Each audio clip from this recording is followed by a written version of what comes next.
Hi guys, welcome back to my channel. My name's Jamie. In today's video, I'm going to be sharing with you some drugstore products that act like high-end. I love drugstore makeup. That's how I started off. I had full faces of drugstore makeup, and I wanted to get comfortable with more affordable makeup before I ventured into the world of high-end. But now that I still incorporate high-end and even luxury products into my routine, I still feel like there are some drugstore products that perform just as well, if not better, than high-end products, and I'm here to share them with you today.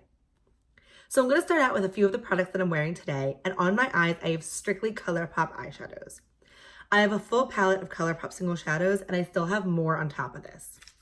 But here are some of the shades that I own, and these are some of the best single shadows or eyeshadows in my collection. They're blendable, they're super pigmented, and they're creamy, and I just love them. I am wearing this shade, and this shade in my crease, this shade in my inner corner, and this shade all over my lid. It's just, for the price that Colourpop sells their makeup, it's such a steal. Plus they always have like the BYOP or build your own palette sales, so you can get this because I think that's probably how I made this.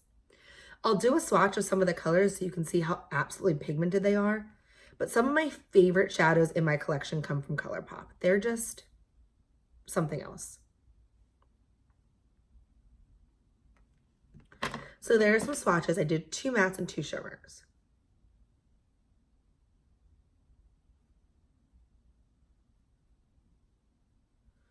And you can just see how pigmented they are. And I love Colourpop shadows.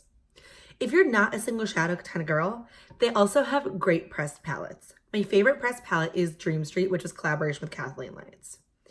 I feel like this is a foolproof palette. I'm planning on filming a video about foolproof makeup because every time I go into this palette, I always end up with a look that I like, and I find that it's blendable and easy to use. It's one of those palettes when I don't know what to grab for, I grab for this, and it's something that I always bring traveling. And for me, the test of if I really like makeup is if I bring it traveling. You have these really pretty kind of staple matte, and these shimmers are beautiful. They're absolutely foiled, they're like creamy to the touch. And if you're someone that prefers neutral looks, you can totally achieve that with this palette. But they also have some really nice pops of color if you want to step up your look from day to night. I brought this to a work conference. I've even worn this in a wedding. Like, this is such a great palette. I also feel like the drugstore kills it when it comes to complexion. I'm actually trying out a new drugstore foundation today. It's the Makeup Revolution Conceal and Hydrate Foundation. I talked about this in a recent video and I had struggles opening it because I actually unscrewed it. But it is a pump as opposed to the doe foot, which I originally thought, which I love, especially for an affordable foundation. I'm not sure how I feel about this one yet. I have a gnarly sunburn going on, so I don't know if it's even the right match. But one of my favorite drugstore foundations, or foundations of all time, is the L'Oreal Infallible Fresh Wear Foundation. I am going to a wedding next weekend, and this is the foundation I'm bringing. I find that out of all of my foundations, this one holds up in like sweat and humidity the best. My friends and I went down the shore for a long weekend and we went out at night, and this was the one that I brought. And in August humidity, this held up flawlessly. It doesn't look cakey. It's not too drying on my skin. It's buildable. It's amazing. I talked about this in a monthly faves and flop a while back when I first tried it, and I was unsure if it's breaking me out, but I have no complications with this foundation. I wear mine in the shade 415, which I believe is like, it doesn't say which one. This also contains SPF 25 if you want to incorporate some sunscreen into your makeup, but obviously you should be wearing a base sunscreen anyway. But I love this foundation. I recommend it to all my friends, and it really is one of the most durable foundations in my collection.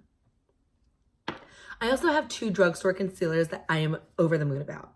The first one is one I totally expected to hate, and it's the NYX Can't Stop Won't Stop Concealer. For years, my holy grail was the NYX HD concealer, but that's the only concealer I tried. Now I have other concealers in my collection that I love, but if I'm going for something full coverage and glam, I love this.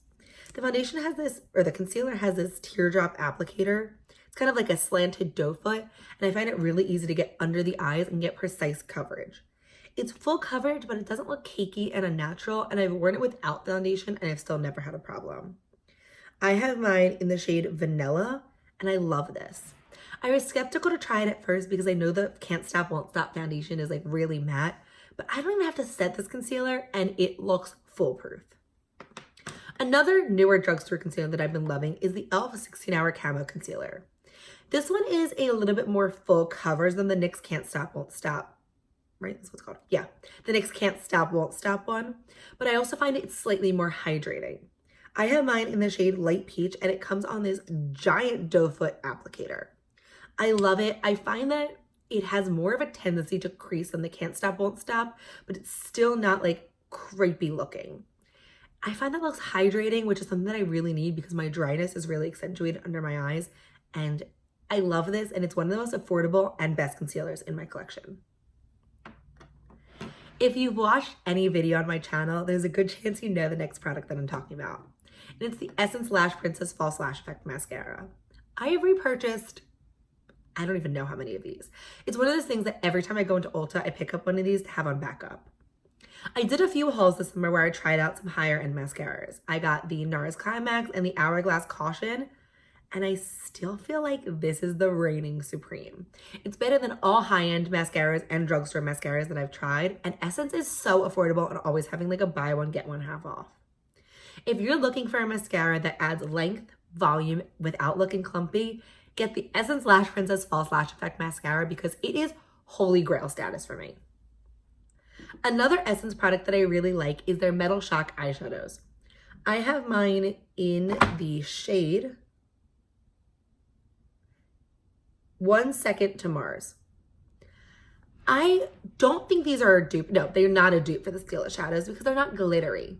They might be a dupe for the Stila shimmer and glows, but definitely not the glitter and glows, but I'm okay with that. I feel like this is an effortless, like put together look. I find that they're relatively long lasting. I wore this to the Beyonce concert last year and it didn't crease or cake and it didn't flake off. It comes on this flat applicator, which I find is really easy to carve out if you want to do a cut crease with one of these. And it's just a beautiful rosy pink color. It has some subtle shimmer in it, but it's definitely not glittery. And I love this. Also, Essence, this is like $4 and it's so good that I have to pick up some more shades next time in the store. A product that I've been loving recently is the e.l.f. Primer Infused Bronzer, and it's the bronzer that I have on today. This is so subtle and pigmented yet buildable. So it doesn't look like much in the pan and actually looks relatively light even for my light skin tone, but I find this formula is really buildable. It has a subtle sheen, definitely not a shimmer, but it looks so natural in the skin. So there's one layer of the bronzer, but you can definitely build it up if you need something more pigmented or you just want more bronzer. It doesn't get patchy. It doesn't really mess with my foundations because I typically don't set my foundations. And I just find that it looks good. Because it's primer infused, it does last a relatively long time. And I find that I just gravitate towards this. The packaging's nothing to write home about, but if I'm spending $5 on a bronzer and it's this good, that doesn't bother me. And the last 3 products I have to talk about are all lip products. 2 of my favorite liquid lipstick formulas are from NYX, and they're the NYX Liquid Suedes. If you've watched my recent empty video, you'll see that I actually finished up 2 of these, which finishing up a lipstick is no small achievement. But I love these. I find they're kind of similar to the Kylie Velvets and the Colourpop Ultra Satin Lips, in that they don't totally dry down matte, but I still feel like they're super long lasting.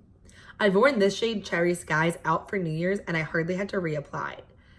Yes, it faded, but it's not like a lipstick where it was gone. And the thing that I like most about this is I can apply a second layer on top of my existing layer and it doesn't like pill up and get gross like some of my high-end liquid lipsticks do. If you're looking for a lipstick that's long lasting and comfortable, I highly recommend these. They have such pretty colors. I was out with my friend yesterday and she wore this like bright purple color and she pulled it off so well. And when she reapplied, I was astounded to find that it was the NYX formula because it stayed on through all of our drinking and all of our partying at the Oktoberfest.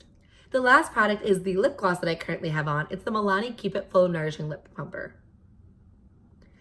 I wish I still had my Fenty Beauty Gloss Bomb in the shade Fussy, which I tragically lost because I think this shade is almost a spot on dupe. This shade is in Luminosa, which is their like famed blush. So it's a beautiful peachy color with sparkles. I think it's actually, now that I'm looking, a little bit more pink than the Fenty Gloss Bomb in the shade Fussy, but I love this.